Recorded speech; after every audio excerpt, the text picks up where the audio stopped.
otomatis daunnya berkurang ya, otomatis hasilnya mempengaruhi ya, akan berpengaruh kepada hasil. Kan tanaman nilam ini daunnya kecil seperti ini, warna keunguan, dan batangnya itu ya ini kayak bengkak-bengkak teman-teman.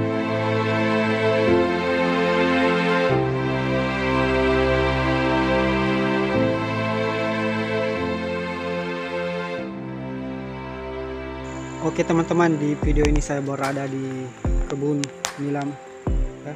Ini tanaman nilam semua, dan di sini saya mau membagikan pengalaman ya, perlunya menyemprotkan atau perawatan nilam di awal tanam agar tidak seperti ini teman-teman.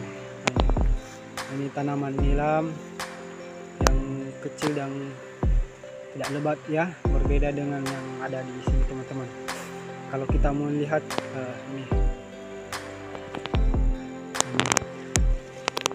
ini ciri-ciri atau tanda tanaman nilam yang terkena kaki gajah atau budok. Ini berdasarkan yang punya kebun ini, itulah karena kita punya di kebunnya tetangga ini tidak melakukan penyemprotan ya, baru hanya 2 kali ya melakukan penyemprotan dengan menggunakan fungisida teman-teman. Fungisida itu untuk mencegah atau mengobati tanaman nilam yang terkena jamur atau cendawan. Nah, ini teman-teman, ini penyebabnya ini adalah karena musim hujan dan ini terserang cendawan atau jenis jamur. Obatnya itu atau cara pengendaliannya adalah penyemprotan fungisida. Fungisida merek apapun itu terserah teman-teman,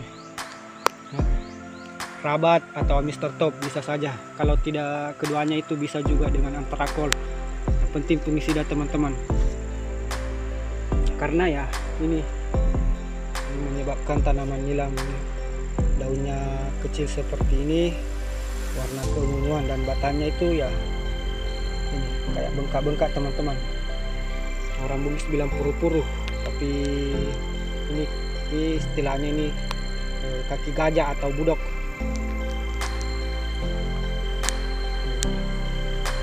Dan karena di sini tanamannya luas dan yang punya kebun juga memang jarang ya melakukan penyemprotan, cuma 2 kali. Ini kita dapati lagi. Kelihatannya ini kalau dilihat ya, ini bengkak ya, batangnya membengkak seperti ini. Banyak. Tadinya di sini saya mau ngambil bibit, tapi saya lihat ya ada beberapa ya terkena di situ juga ya. Kita mau melihat dulu, melihat review-reviewnya. Nah ini teman-teman, kena juga ini teman-teman, kena juga ini, kelihatan besar ini, dia kena juga ini. Cuma karena memang subur ya, itu tidak terlalu nampak. Ini dia teman-teman, kena juga ini, seperti ini ya. Nanti saya spillkan ukuran dan cara penyemprotannya ya, untuk mengendalikan tanaman nilam yang terkena kaki gajah atau budok. Oke.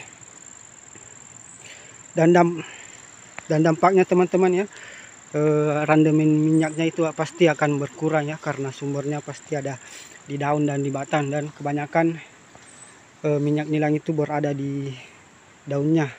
Kalau seperti ini kan otomatis daunnya berkurang ya, otomatis hasilnya mempengaruhi ya, akan berpengaruh kepada hasil tanaman nilam. Nanti saya spillkan cara pengendalian ya dan mengobati tanaman nilam yang terkena kaki gajah atau budok yang disebabkan oleh jamur dan cendawan.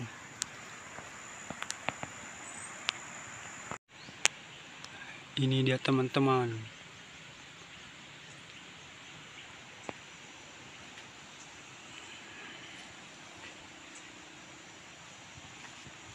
Sini kena juga ini nih.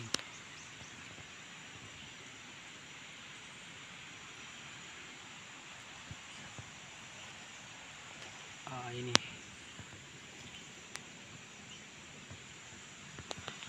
kena juga itu.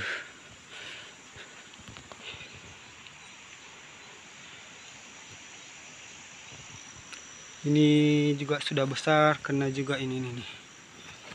Ini juga ini teman-teman.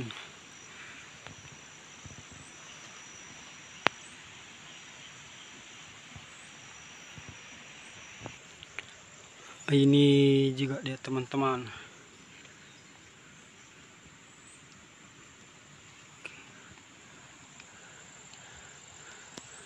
Kaki gajah atau budok. Wah, itu juga di sana kayaknya.